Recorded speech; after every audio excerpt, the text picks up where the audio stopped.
Tele Brasil Notícias. Olá, está começando a sua edição semanal do Jornal Tele Brasil Notícias, versão 2026. E estaremos abordando os seguintes temas em nossa edição de hoje. Anunciado o primeiro lote de carteira de habilitação renovadas automaticamente. Conheça detalhes. Vamos falar também do Ministério da Saúde, que vai começar a vacinação contra a dengue com dose única. E na parte de turismo, vamos visitar a Ilha das Cobras e muito mais outras informações turísticas para você. Tudo isso nesta edição do Jornal Tele Brasil Notícias. Então, vamos a ela. No ar.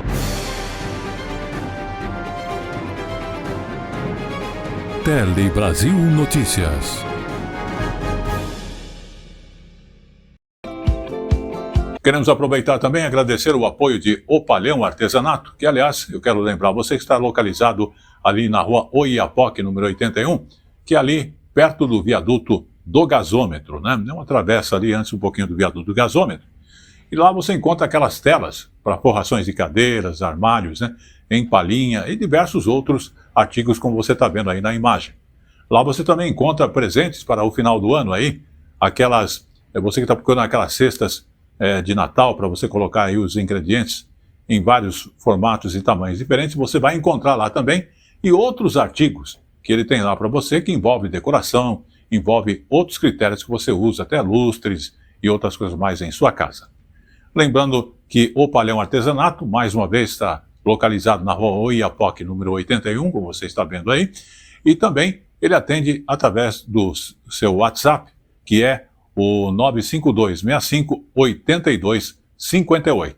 Estamos falando de Opalhão Artesanatos, há mais de 58 anos, trazendo para você qualidade, atendimento com um diferencial para que você possa ser sempre bem atendido. Opalhão Artesanatos.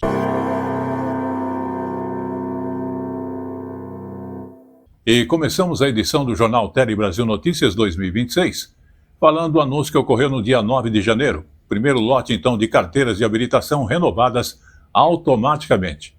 A maioria dessas informações é uma iniciativa que está prevista em medida provisória que foi publicada no mês passado e deve beneficiar aqueles que são bons condutores.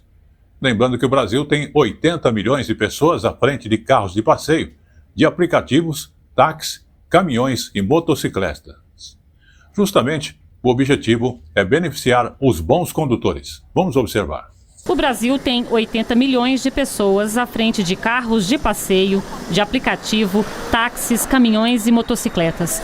Buscando beneficiar os bons condutores, o governo anunciou nesta sexta-feira os primeiros motoristas com direito à renovação automática da CNH digital. O selo de bom condutor vai garantir ao cidadão que ele tenha a sua renovação automática desde que ele tenha sido bom condutor no prazo de 12 meses anteriores ao vencimento.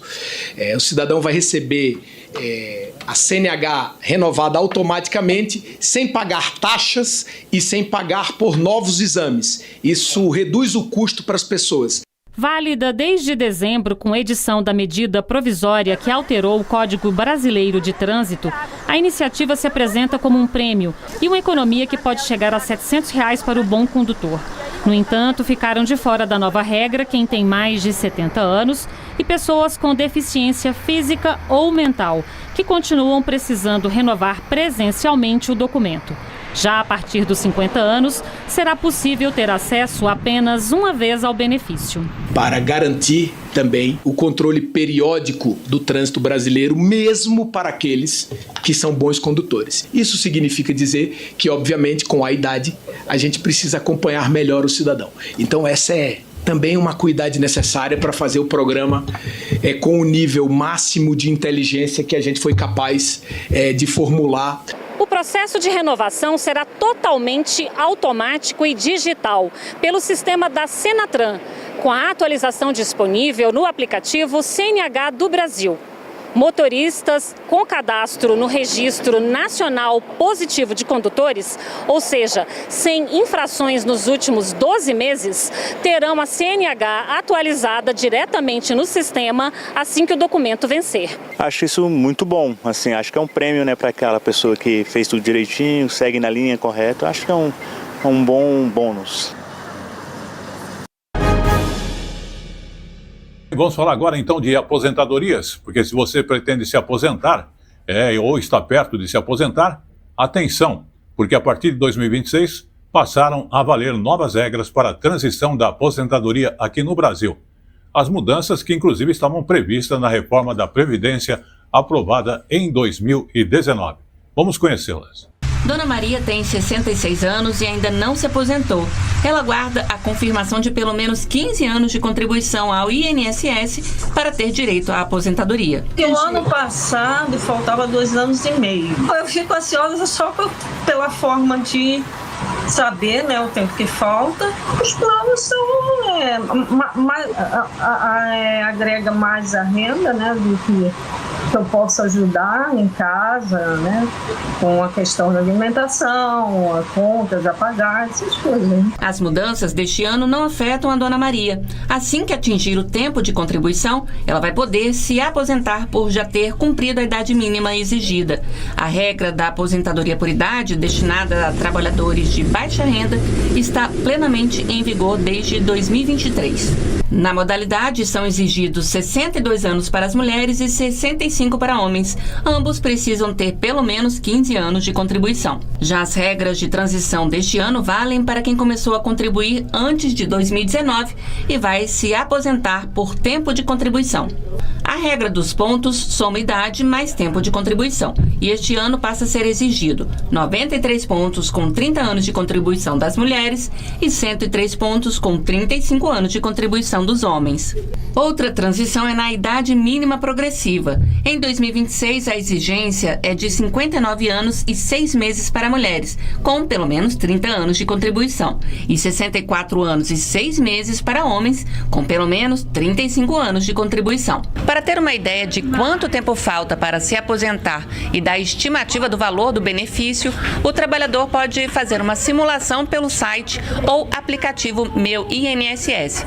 Mas é importante conferir os dados e verificar se todas as informações estão corretas no sistema. Eu oriento procurar um especialista em direito previdenciário, porque muitas vezes é o que acontece, tá? A pessoa agora em 2026 vai se aposentar com R$2.000, certo?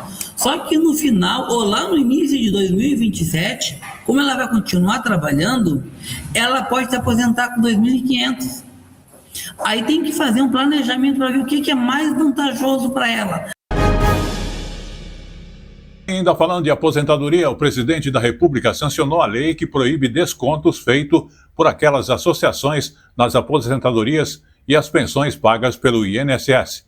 As novas regras, inclusive, foram publicadas no Diário Oficial no dia 7 de janeiro. Vamos observar. De acordo com esse texto, se houver um desconto indevido, ele deve ser ressarcido, devolvido em um prazo de 30 dias, o que vale para essas entidades, também para empresas, instituições financeiras, aí no caso do desconto de crédito consignado, também indevido. Em abril do ano passado, a gente lembra, a Polícia Federal, a Controladoria Geral da União descobriram desvios bilionários em contas de aposentados e pensionistas beneficiários do INSS. O governo prorrogou o prazo para contestar esses descontos por 3 meses, então o prazo termina agora em 14 de fevereiro. Até lá, essas contestações podem ser feitas de forma muito simples. Por exemplo, por meio do 135, o telefone do INSS 135, por meio do aplicativo ou então por meio de agências dos Correios. Desde então, até agora, mais de 4 milhões de beneficiários que questionaram descontos indevidos foram ressarcidos em um total superior a 2 bilhões e 800 milhões de reais. Vamos agora falar de saúde, uma de nossas manchetes. O Ministério da Saúde vai começar então a vacinação contra a dengue com dose única. Em 3 cidades ainda vai acontecer neste mês de janeiro. O produto feito pelo Instituto Butantan estará à disposição da população entre 15 e 59 anos a partir do dia 17 de janeiro e será distribuído exclusivamente pelo SUS, Sistema Único de Saúde. Vamos observar. O Ministério da Saúde quer avaliar os impactos da vacina da dengue na proteção contra a doença.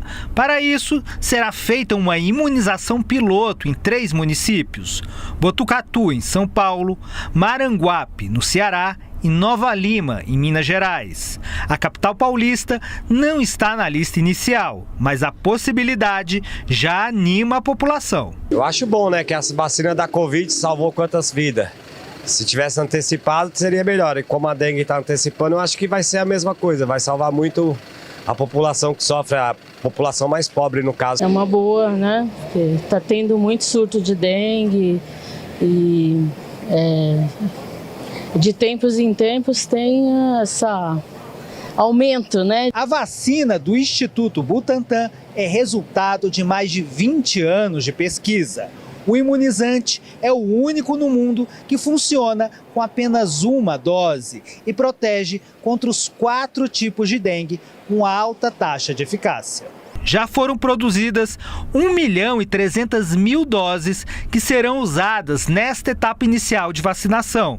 Mas a previsão é que no segundo semestre a vacina já esteja disponível em todo o país. As doses iniciais hoje disponíveis no Instituto Butantan servirão para atender os profissionais da saúde, das áreas, os agentes de saúde que atendem as endemias. E 3 estudos clínicos que vão nos dizer também qual é o comportamento da vacina em vida real, no Ceará, em Minas Gerais e aqui no estado de São Paulo. 3 populações diferentes que nós poderemos, com uma vacinação mais ampla, de 15 a 59 anos de idade, ampliar aí a população vacinada e entender que papel coletivamente a vacina pode ter no futuro ao vacinarmos todo o país.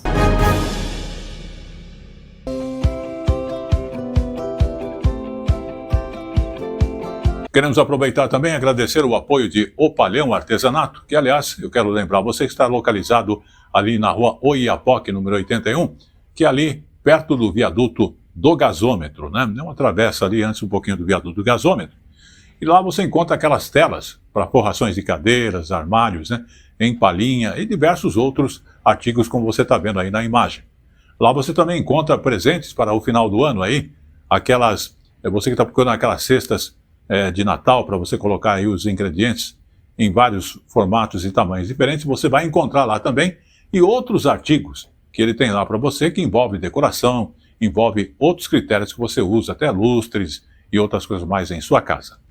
Lembrando que o Palhão Artesanato, mais uma vez, está localizado na rua Oiapoque, número 81, como você está vendo aí, e também ele atende através do seu WhatsApp, que é o 952-65-82-58. Estamos falando de O Palhão Artesanatos, há mais de 58 anos, trazendo para você qualidade, atendimento com um diferencial para que você possa ser sempre bem atendido. O Palhão Artesanatos.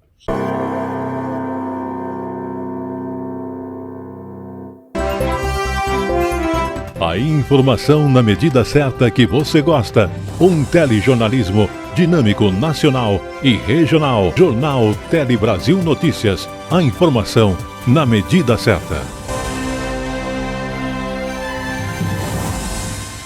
Vamos agora então falar dos cartórios de notas aqui do Brasil.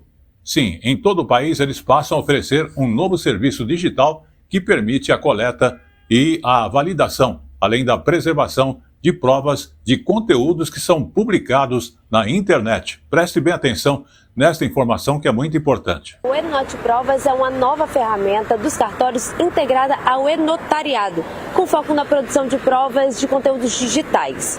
Com ela, os conteúdos publicados em sites, aplicativos e redes sociais podem ser utilizados, podem ser autenticados em cartórios e passam a ter validade jurídica. A ferramenta ela não atesta a veracidade das informações dos conteúdos coletados, apenas confirma que aqueles conteúdos estavam disponíveis na data, no horário e no endereço eletrônico informado.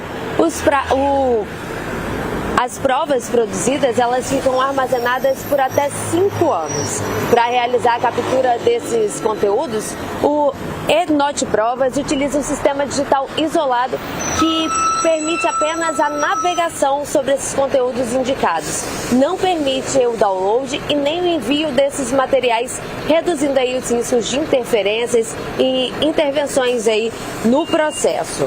As capturas geram um código criptografado que ficam disponíveis aí no final do documento e permitem a verificação de integridade desse material ao longo do tempo. O valor do serviço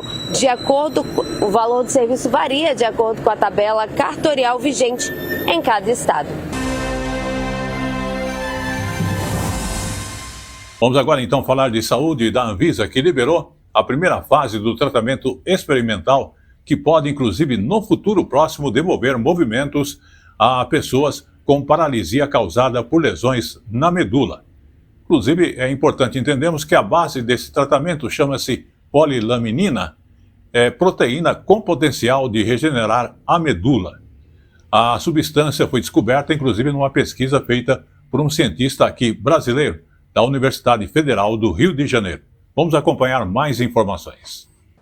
A fase 1 liberada pela Anvisa é a primeira de 3 etapas necessárias para que o tratamento chegue à população. 5 pacientes voluntários que tiveram lesão completas na medula espinhal entre as vértebras T2 e T10, com indicação cirúrgica, vão receber a polilaminina. Por enquanto, só haverá testes em pacientes com traumas de até 72 horas. Ao final desse estudo, ainda não será possível concluir que o medicamento investigacional é eficaz. Né? Por quê? Porque essa etapa não tem esse objetivo. O objetivo é avaliar segurança, se eventualmente vai surgir algum evento adverso, enfim, e como se dará, né, em todos os pacientes ao longo do estudo. O tratamento pode beneficiar muita gente que usa cadeira de rodas e perdeu a capacidade de andar ou mexer os braços por causa de uma lesão medular. Esse tipo de trauma pode acontecer, por exemplo, ao bater a cabeça durante um mergulho ou num acidente de carro.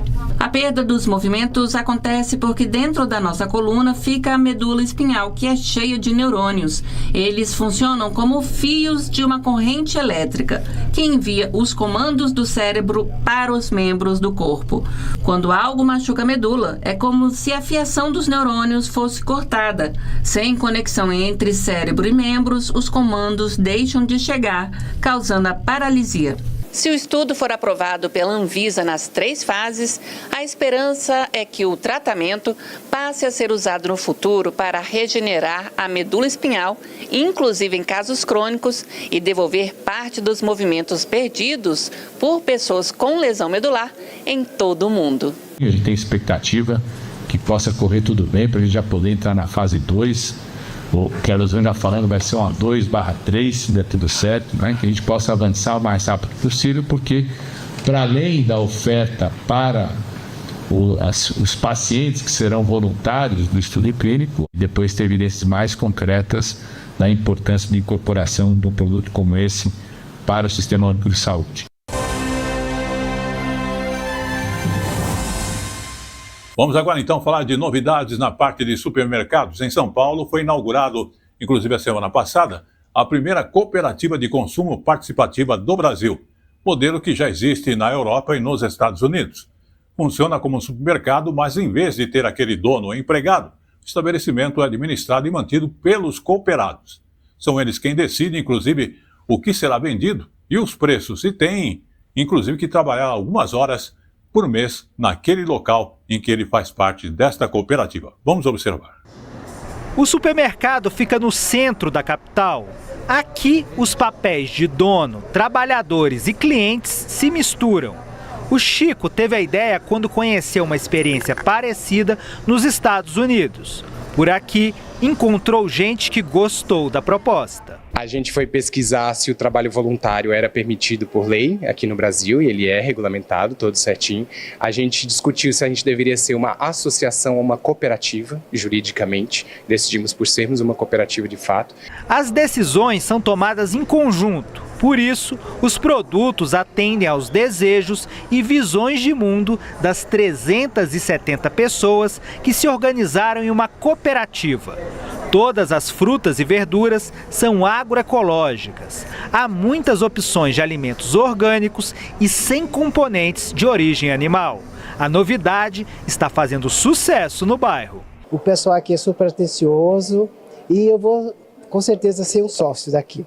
Vou participar hoje da primeira reunião. O modelo de cooperativa busca trazer preços menores, reduzindo os custos do mercado. Para isso, as pessoas que fazem parte dessa comunidade têm que trabalhar aqui de forma voluntária. É um turno de 3 horas, uma vez por mês. As pessoas se revezam para fazer as funções de limpeza e organização. Esta arquiteta está aprendendo a trabalhar no caixa. Até sou filha de comerciante, então alguma coisa com valor eu até sei, mas o sistema, tudo isso eu não conhecia, então passar os produtos, ver como é que funciona, ter essa relação com o cliente, isso é bastante novidade. Por enquanto, ainda há possibilidade de comprar sem fazer parte da cooperativa. Por isso, as prateleiras têm 2 preços, um para quem trabalha no projeto e outro para o público em geral. Valores mais atrativos do que nos supermercados convencionais. Acho que a forma de ser uma coisa cooperativa, que outras pessoas conseguem ajudar também, diferente dos supermercados tradicionais. E também acho que os preços acessíveis, produtos orgânicos, então acho que foi uma das coisas que me fez vir para cá. E chegou agora no Tele Brasil Notícias o nosso Momento Jurídico. O Momento Jurídico de hoje aborda a questão do beneficiário de segurado que morreu brincando com arma de fogo, que receberão indenização. Observe bem essa decisão. Superior Tribunal de Justiça decide que seguradora deve pagar indenização à família de segurado que morreu brincando com arma de fogo. De acordo com o processo, o titular de um contrato de seguro de vida estava embriagado quando, na presença de amigos e familiares, manuseou uma arma que dizia não oferecer perigo. O homem simulou um jogo de roleta russa até que disparou um tiro na própria cabeça. A seguradora se negou a pagar a indenização, alegando que o segurado teria cometido suicídio em período inferior a 2 anos da adesão à apólice. Essa é uma exceção legal que exime a seguradora de arcar com o pagamento. Os familiares, então, entraram na justiça. O pedido foi negado em primeira instância, pois se entendeu que houve suicídio. A negativa foi mantida em segundo grau. Mesmo considerando que a morte foi acidental, o Tribunal Estadual concluiu que ocorreu o agravamento intencional do risco. Ao analisar o caso, a terceira turma do Superior Tribunal de Justiça entendeu que não houve agravamento intencional do risco. A relatora, ministra Nancy Andrighi, explicou que, segundo o Código Civil, a perda da indenização securitária só pode acontecer diante de dolo ou culpa grave na conduta do segurado. Nancy Andrighi acrescentou que a presunção de boa-fé somente pode ser afastada se existirem provas de má-fé do segurado. A ministra também salientou que a jurisprudência do STJ não admite que a embriaguez seja usada como argumento para não pagar a indenização. Assim, como no caso foi constatado que não houve suicídio e que a morte resultou de embriaguez sem intenção deliberada, o pagamento do valor da apólice foi determinado pela terceira turma do STJ. Vamos agora também falar das bets, porque o decreto que regulamenta as apostas online, ou as bets, fez 1 ano. O interessante é o estudo contratado pela Associação Nacional de Jogos e Loteria, que estima que foram criados com isso 15 mil empregos, diretos e também aqueles indiretos. Só no ano passado, o que para esse ano, o faturamento das casas de apostas devem crescer em torno de 20%. Porém, por outro lado, os casos de vício e superendividamento ligados aos jogos estão causando muita preocupação. Vamos observar. Desde 2020, as apostas online, conhecidas como bets, são um fenômeno no Brasil. A regulamentação completou 1 ano. Apenas empresas autorizadas podem operar nesse mercado. Apostadores devem ser identificados com CPF e reconhecimento facial. A lei também prevê controle de fluxo financeiro para prevenir lavagem de dinheiro. Segundo a Associação Nacional de Jogos e Loterias, no ano passado o faturamento do setor foi de aproximadamente 35 bilhões de reais. Foram gerados cerca de 15 mil empregos e arrecadados mais de 10 bilhões de reais em impostos. Mas esta professora questiona os reais impactos sociais desse setor para a economia.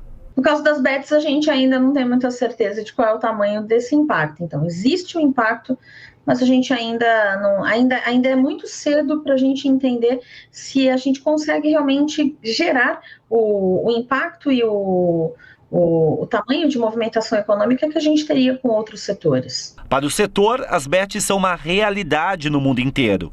E um dos grandes desafios no Brasil é o combate ao mercado ilegal, que pode representar 40% do total. É uma falácia dizer que, olha, as bets estão acabando com a economia ou algo nesse sentido. É o contrário, mais um mecanismo para a geração de empregos e controle dos apostadores.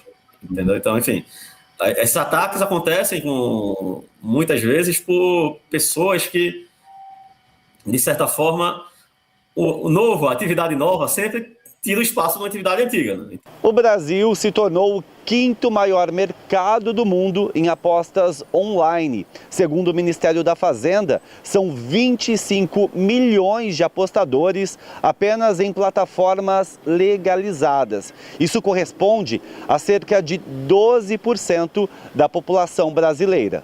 Otacílio de Prates Neto era auditor do Tribunal de Contas do Estado da Bahia. Há cerca de 1 ano e meio, passou a apostar em jogos online. Ele ficou viciado e se endividou.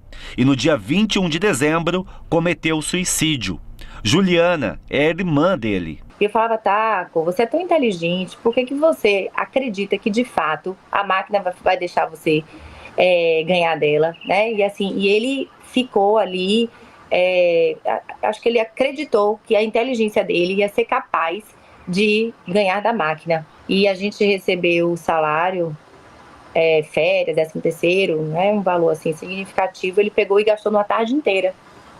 E perdeu o dinheiro todo. A Associação do Setor afirma que as bets legalizadas têm responsabilidade com os apostadores, como suporte psicológico e banimento das plataformas. Nesse momento de explosão, você vai ter uma boa arrecadação, é de fato real. Mas será que isso lá na frente, com parte da saúde pública, será que essa arrecadação vai ser tão vantajosa assim? Vamos falar agora então de um projeto cultural que tem ajudado a autoestima das mulheres. Está acontecendo e sendo realizado em Niterói, que fica no Rio de Janeiro. E ele tem com isso ajudado a melhorar a autoestima de mulheres acima de 65 anos. E justamente do que estamos falando, do teatro, que é usado como atividade terapêutica. Porque o teatro realmente também é uma diversão, tanto você participar como assistir. E o teatro também é terapêutico. Vamos conferir.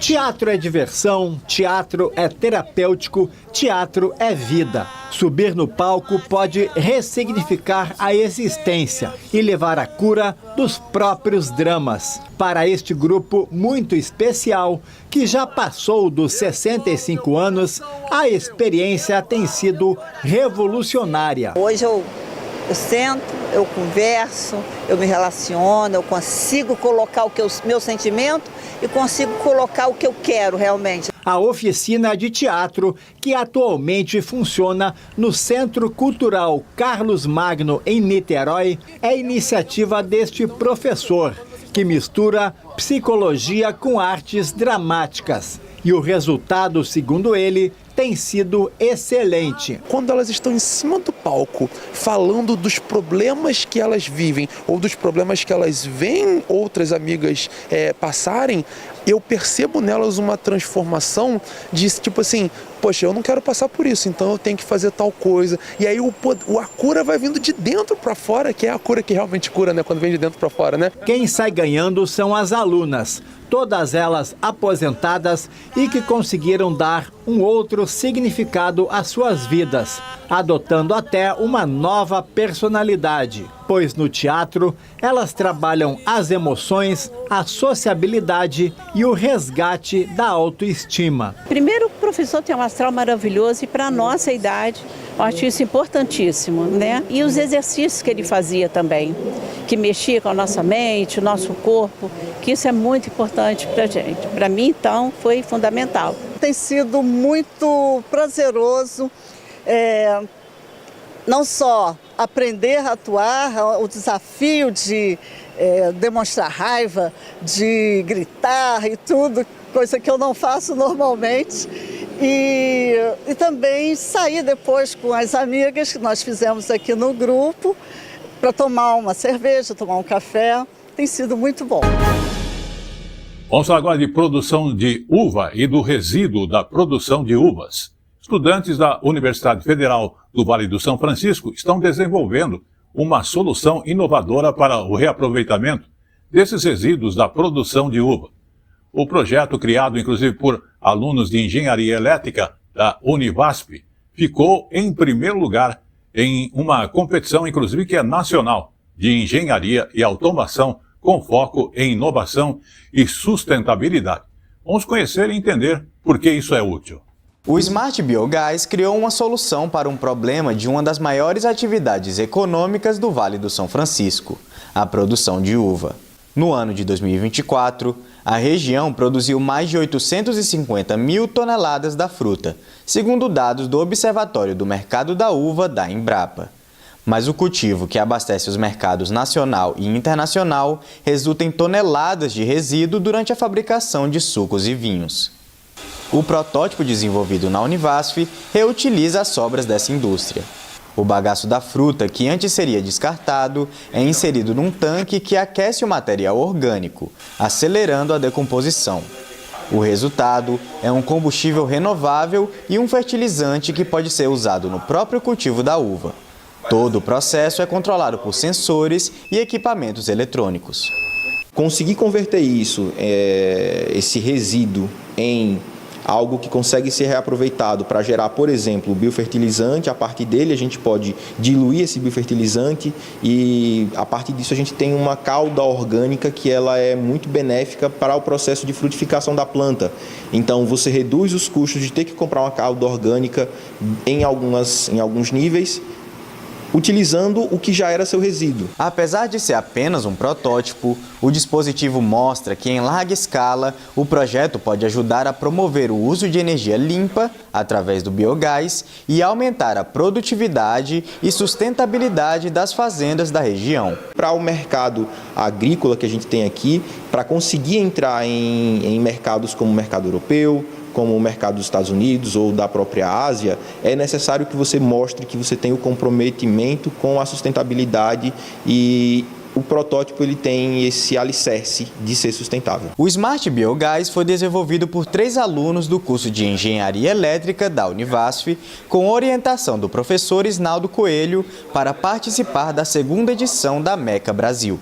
Os alunos apresentaram a ideia para a empresa responsável pela competição no começo do ano passado e, ao longo de 6 meses, receberam investimento para a construção do protótipo. A Univasf ficou em primeiro lugar na competição entre as 10 instituições finalistas na categoria Ensino Superior. Trazer para o Vale do São Francisco reconhecimento nessa área de automação, que é uma área que a gente vem buscando que cresça na nossa região, até para geração de emprego, trazer indústrias para a nossa região, trazer visibilidade para o trabalho que a gente desenvolve aqui. Pelo desempenho do projeto, a Univasf recebeu cerca de R$80 mil em equipamentos de escala industrial. Muito bem, vamos falar agora então do café, exatamente, que faz sucesso quente ou frio, ou aquele café gelado também. Inclusive, o Brasil é o 2º maior consumidor desta bebida no planeta e tem vários benefícios que, inclusive, você pode conhecer de perto, que é anti-inflamatório, melhorar a concentração e também o desempenho físico. E de acordo com um estudo publicado em novembro, 3 a 4 xícaras, exatamente por dia, pode retardar o envelhecimento biológico. Vamos à reportagem da Pref TV de Caruaru, emissora da Rede Nacional de Comunicação, para termos mais detalhes sobre esta informação. Um som com sabor. Já ouviu? Pois é, o famoso barulhinho que a gente já imagina o gosto do que vem por aí. Nesse caso, o café. Um amor que para Elaine está tatuado na pele. E não por acaso, a história dela com esse grão veio dos avós, que plantavam, colhiam e moíam o café, tornando tudo muito afetivo. Eles cultivavam o café aqui, né, nas redondezas, na zona rural de Caruaru. E era um momento de a gente se reunir lá nos finais de semana, nas férias. Meu avô colhia o café, minha avó torrava o café, então fazia pra gente, tinha sempre lá um bolezinho num fogão de lenha, bolo de mandioca, e todos os netos estavam lá ao redor da mesa. De acordo com a Empresa Brasileira de Pesquisa Agropecuária, o Brasil é o maior produtor e o segundo maior consumidor de café no mundo, com um consumo interno que se aproxima dos 22 milhões de sacas anuais. E olhe que o consumo moderado da bebida está associado a diversos benefícios para a saúde, como melhorar a concentração, desempenho físico e atuar como anti-inflamatório devido às suas propriedades antioxidantes.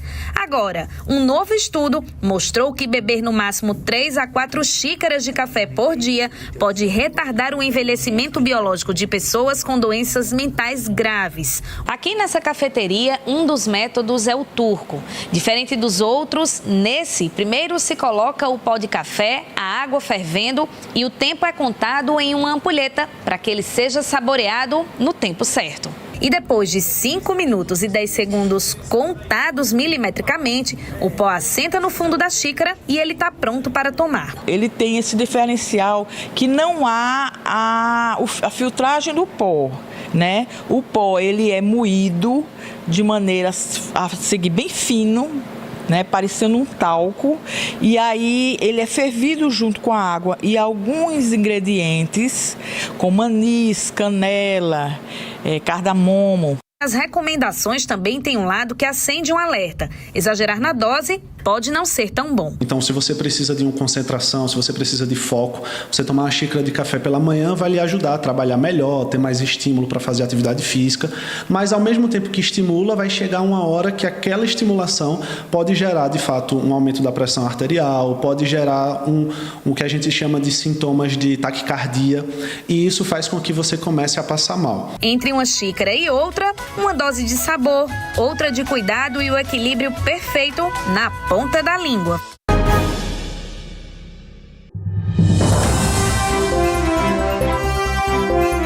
A informação na medida certa que você gosta. Um telejornalismo dinâmico, nacional e regional. Jornal Tele Brasil Notícias. A informação na medida certa.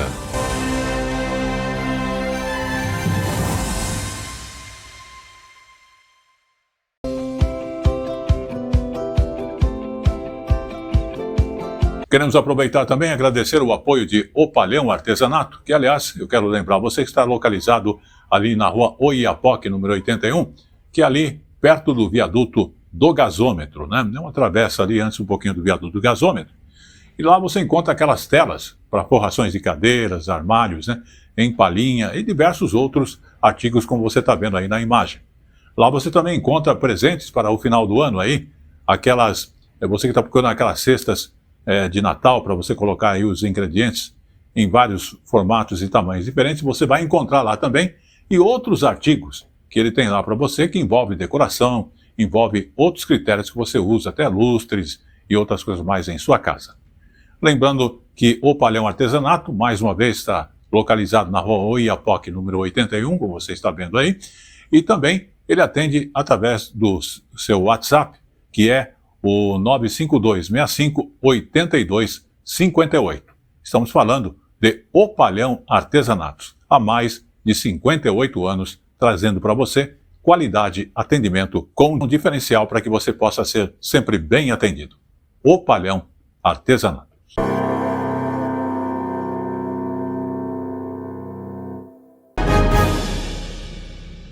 vamos falar agora de música e lá do sul do Espírito Santo, uma cidade que guarda uma relação singular com a música, que é uma coisa importante, e tem a maior concentração de pianos por morador do Brasil.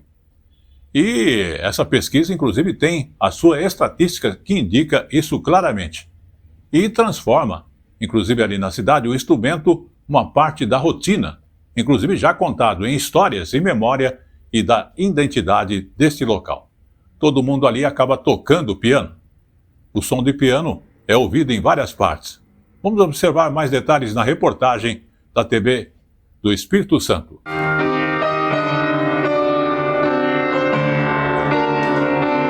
Dona Branca se lembra bem do dia em que realizou o antigo sonho de ter um piano. Eu consegui comprar na casa da minha professora esse piano aí que veio de Cachoeiro. Só que ele é importado da Áustria. Ele estava sendo vendido por conservatório. Aí eu ofereci um dinheiro a mais no piano, a moça precisava de pagar uma cirurgia para a mãe e acabou me vendendo o piano. Hoje, o som do instrumento quase que faz parte da rotina da casa. E essa paixão pelo piano tem uma explicação. É que a Dona Branca é moradora de Muqui, no sul do Espírito Santo. Na casa da Dona Gesi, tocar o instrumento é uma tradição que já atravessa gerações. Desde criança, né? Comecei meus estudos de piano, eu devia ter uns 11 anos. Era uma coisa comum aqui em Muqui na época? Era. Todas as famílias botavam seus filhos para estudar piano, né? Naquela época, né? Quando a gente está falando de tradição, não é brincadeira, não é exagero não, tá, gente? Tanto é que vocês podem ver que aqui na casa da Dona Gesi, olha, tem o piano grande, né, que vocês viram ela tocar, mas tem também um pequenininho aqui, olha, é para as crianças da nova geração já aprenderem também? É, eles já vão treinando aqui, já tocam também ali também, batucam um pouco no meu piano, sabe? Mas brincam muito aqui. Mas qual será a explicação para tantos pianos em Muqui? Para Roberta, que é historiadora, há uma relação com o ciclo do café e com a ferrovia que corta a cidade. O Rio de Janeiro, na época, ele era a capital do Brasil. E a linha Leopoldina, a estrada de ferro, ela fazia essa conexão direta com a capital. Então a gente tinha vários barões do café, vários comerciantes muito ricos que viam o potencial da cidade por causa do quão fértil são as terras de Muqui para a produção de café. Então eles vinham morar aqui e eles tinham as casas dele no Rio de Janeiro e as casas dele aqui em Muqui. E era um status muito grande você ter a cultura, a música. Essa ligação da cidade com os pianos é tão forte que a própria Roberta tem uma história com o instrumento. A gente tinha uma cultura muito forte de escolas de música aqui na cidade. E uma das que a gente tinha, que é que eu tenho a história particular, era o Conservatório Dona Senhora. A minha tia trabalhou muitos anos lá, então durante as tardes, depois que eu saía da escola, eu ficava lá. Então eu cresci junto com os pianos que tinha lá no conservatório e eram pianos assim, muito antigos, mais de 100 anos, eles tinham teclas de marfim. A gente tem algo muito forte com o carnaval. Eu acredito que a maioria das pessoas já ouviu falar do Carnaval Folclórico dos Bois Pintadinhos, é o nosso cargo-chefe aqui na cidade. A gente também tem o maior encontro nacional de folias de reis, é o encontro mais antigo do Brasil. Também tem cultura muito forte com o caxambu. Não é tão falado, mas é algo que tem que ser muito discutido, porque o caxambu da família Rosa ele foi tombado pelo IFAM. Então ele é um patrimônio nacional imaterial, sabe? Vamos agora falar de datas comemorativas, porque, inclusive, tivemos aí o Dia do Leitor no Brasil. Porém, as pesquisas apontam que cerca da metade da população não tem o costume de ler livros. Por isso, algumas iniciativas tentam justamente reverter essa situação e procuram demonstrar o prazer de se descobrir histórias e novos conhecimentos nos livros.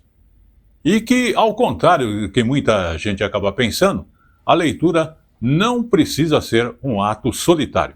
Vamos conhecer mais detalhes deste fato. Há quem não consiga passar meia hora no transporte público sem estar com um livro na mão. E num mundo com cada vez mais espaços virtuais, os clubes de leitura apostam em encontros presenciais para fortalecer uma prática vista, de maneira geral, como individual. Luara faz a mediação de um grupo sobre literatura coreana em outro de ficção científica. Que o clube, para quem não está acostumado a ler muito, ele pode ser tanto a porta para você saber o que você vai ler, porque você chega na livraria, meu Deus, o que eu vou fazer? Olha a quantidade de livro. Então o clube pode te ajudar a escolher o que você vai ler e também te ajudar a começar a pensar no livro de outra forma. Então você vai ter ali 10 pessoas tendo opiniões diferentes sobre o livro, isso te ajuda a ter sua própria opinião também. O grupo de Juliana foi finalista do Prêmio Jabuti como iniciativa de incentivo à leitura. Mas o clube, especializado em autoras, já foi além e começou a despertar escritoras. A gente percebe o interesse das mulheres. A partir do momento que elas começam a participar, elas aumentam o número de mulheres lidas também. E aí algumas começam a perceber que elas também podem escrever. E seja assim, escrever no próprio diário, ou seja, querer escrever para publicar, sabe? As experiências reforçam que para se formar mais leitores, é preciso entender essa prática de forma coletiva. Eu acho que para engajar as pessoas, não basta a gente chamar a atenção delas para a leitura, fazer propagandas e ter influências, a gente precisa também se conscientizar enquanto população, né? Por que eu deveria tirar um tempo para mim respirar e ler um livro? Né? Eu gosto muito de dizer que as pessoas que leem não são passivas, é um trabalho coletivo, assim como qualquer ação política é coletiva, ela deve ser feita com as pessoas. Hoje em dia, basta sobrar um tempinho que a gente pega logo o telefone celular. E foi observando esse gesto que um centro cultural teve a ideia de colocar livros nas mãos das pessoas. Foi assim que surgiu esta biblioteca ao ar livre em plena Avenida Paulista, na região central da cidade de São Paulo. O público circula bem por aqui, fica curioso também, né, de querer saber o que é a instalação, por que é para comprar, é para vender. A gente não, é para você pegar, fazer sua leitura, ficar bem à vontade, devolver, levar para casa, depois passar aqui e devolver. Não tem muita regra, não. Vamos agora falar um pouquinho de turismo e dos nossos aeroportos aqui no Brasil. Então, os aeroportos brasileiros acabam estando entre os melhores do mundo no ranking de pontualidade de 2025. O relatório é da On Time Performance Review de Sirius, que avalia a eficiência operacional dos terminais no mundo todo, em 3 categorias: porte grande, médio e pequeno. Vamos conhecer. O aeroporto de Congonhas, em São Paulo, foi o mais bem posicionado na categoria grande porte. Ficou na 13ª posição, com 82,4% de pontualidade nas partidas. O levantamento considera como voo pontual aquele que parte dentro de até 15 minutos do horário programado. Entre os 4 de médio porte, o Aeroporto Internacional de Brasília foi o destaque, com 88,36% e garantiu a 2ª colocação mundial em pontualidade.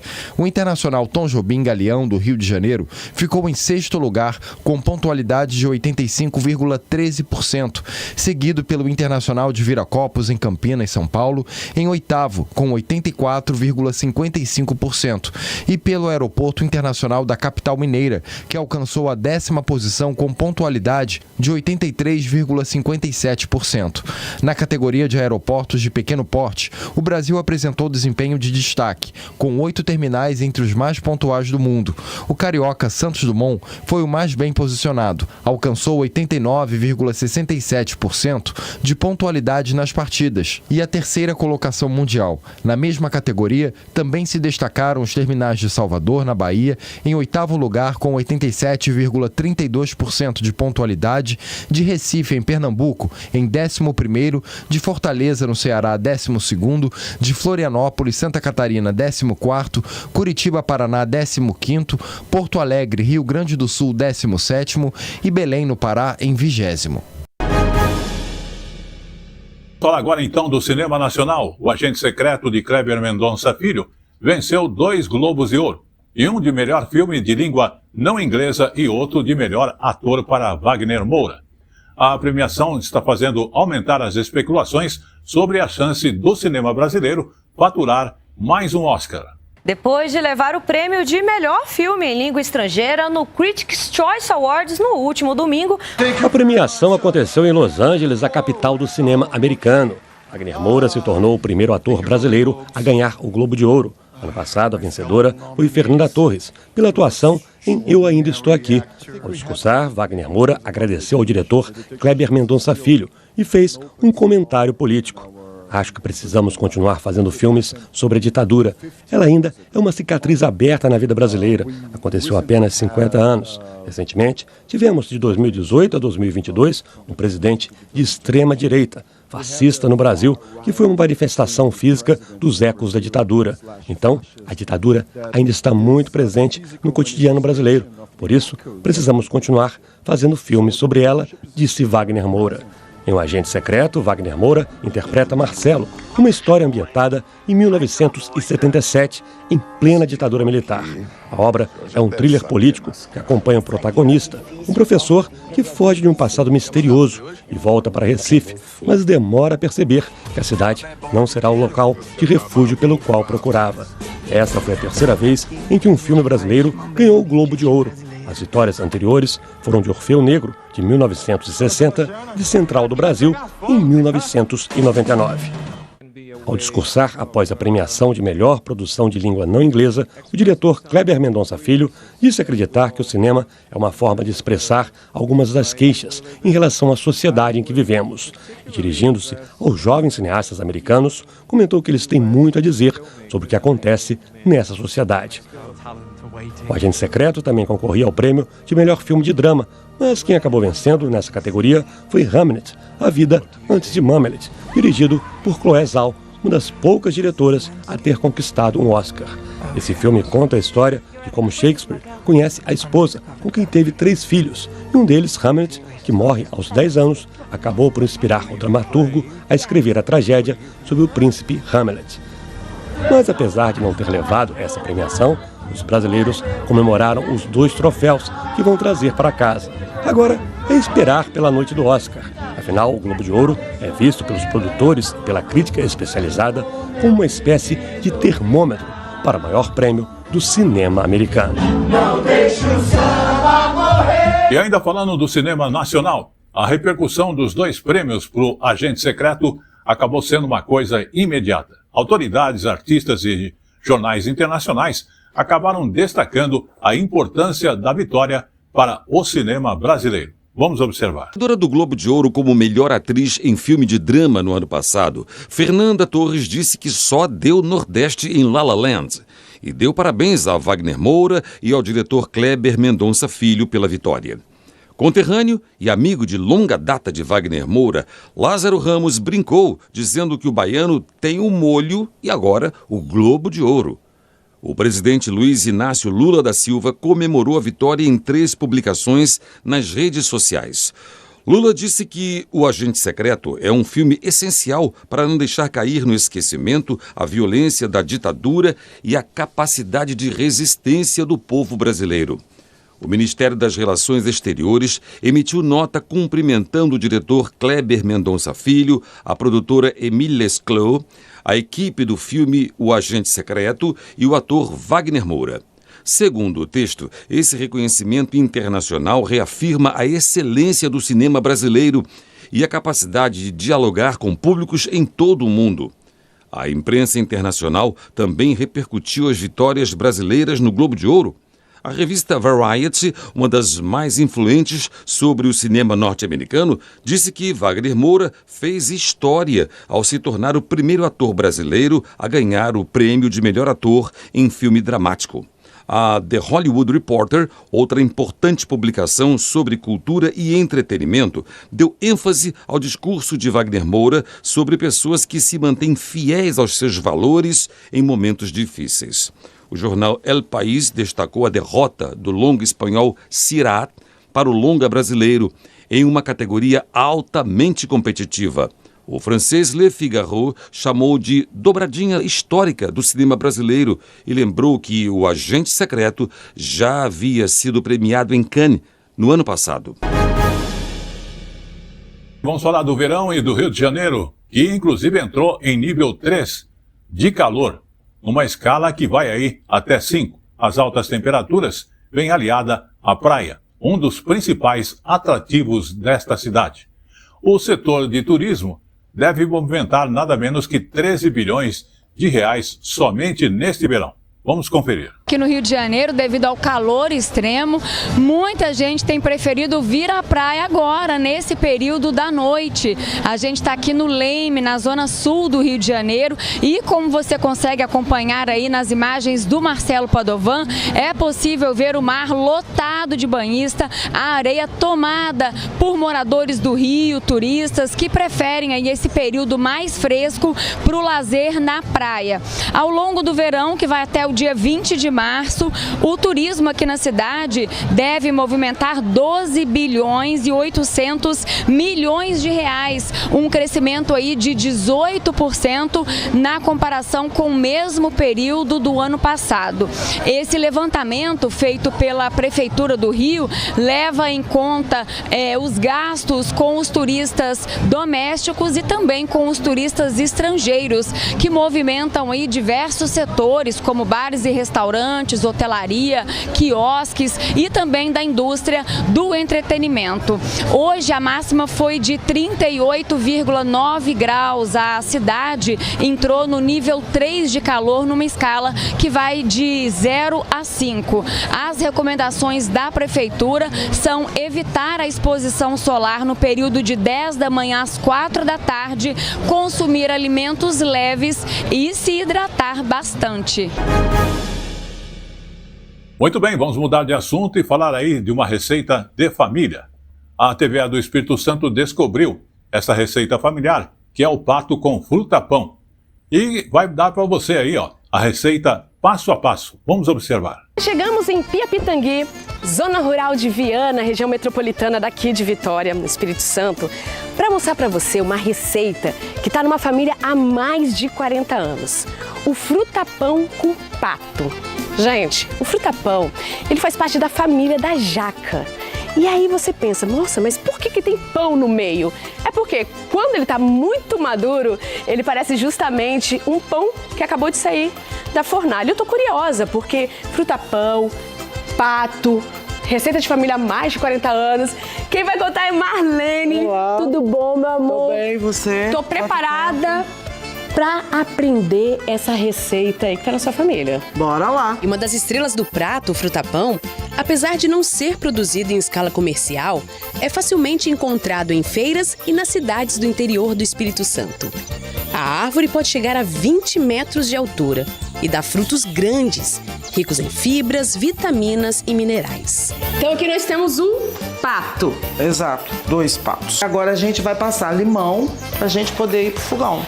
O limão é pra quê? É pra tirar os cheirinhos, né? Esses são os ingredientes.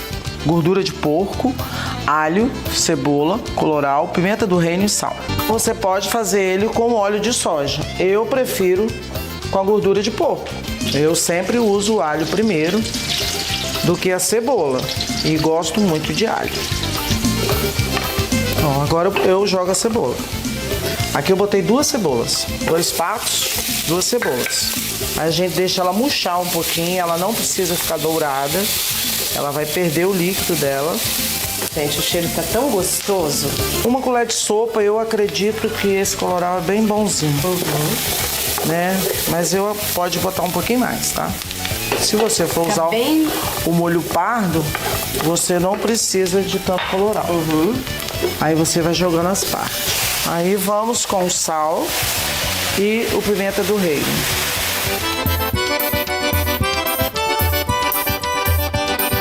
E na roça, cozinhar no fogão a lenha também é outra coisa, né? O gostinho da comida. Muda. Você tem que cobrir ele totalmente ou não? Necessariamente não. Eu prefiro ir colocando aos poucos. Agora a gente vai cortar o fruta-pão para poder limpar e colocar lá no prato. Na estrela do nosso prato. Do dia. Agora você acrescenta o fruta-pão, que deu uma pré-cozida. E podemos servir também com quiabo. A gente vai colocar uns quiabinhos aqui do lado e vai sair todo mundo juntinho. Aí você vai preparar o molho pardo. Né? Eu gosto de peneirar para não dar pedacinhos de sangue no meio. Essa parte do... Abaixo? Aí você faz uma viagem assim.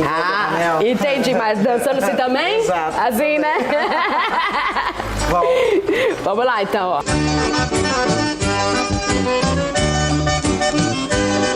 E como toda boa receita de família, a melhor parte é quando todo mundo se junta para comer junto.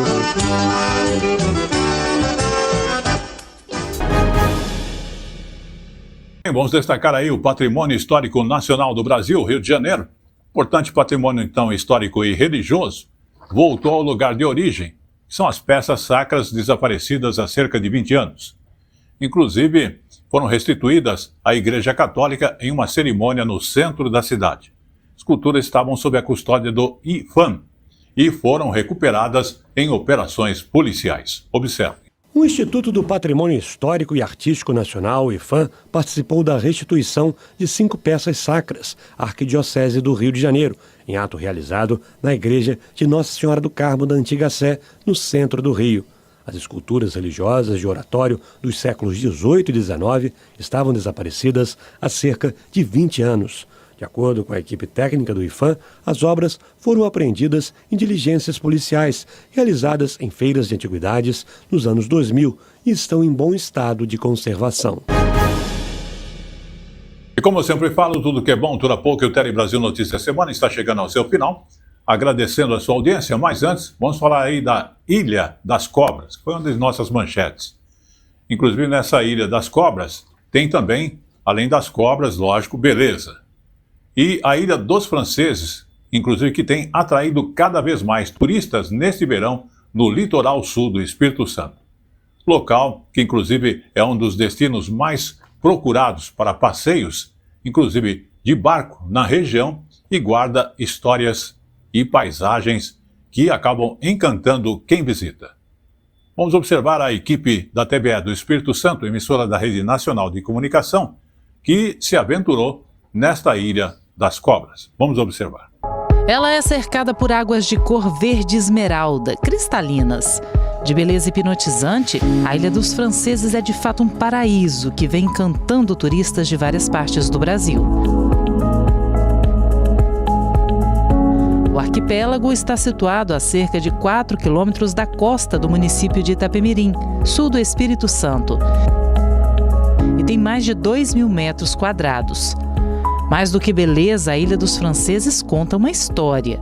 Em 1555, o local serviu de apoio para os franceses durante uma invasão ao litoral capixaba. Dessa época, pouco restou. No entanto, ainda existe um farol, construído em 1730, com 12 metros de altura e que se mantém em atividade. Reza a lenda que há um tesouro escondido no local. Se há tesouro ou não, ninguém sabe na realidade. O fato é que o local é preservado e monitorado pela Marinha do Brasil. Agora, explorar o seu interior também não é uma boa ideia. A área se tornou morada de espécies venenosas, o que lhe conferiu o título de Ilha das Cobras. Mas de barco é possível se deleitar com toda essa paisagem e curtir sua água transparente. Há um banco de areia na lateral da ilha, onde é permitido desembarcar para um mergulho refrescante. Diversas escunas na redondeza oferecem o passeio.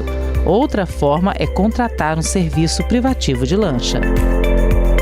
A Ilha dos Franceses, em Itapemirim, é tombada como patrimônio paisagístico, um símbolo da riqueza natural e do passado colonial da região.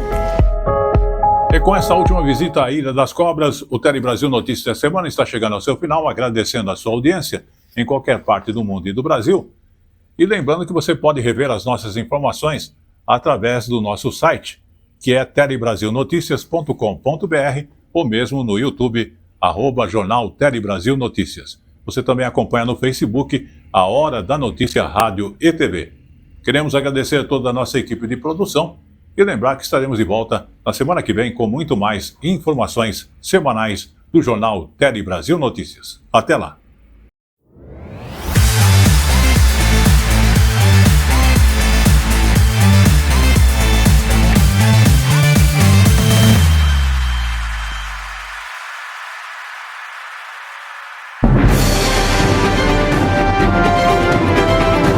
Tele Brasil Notícias.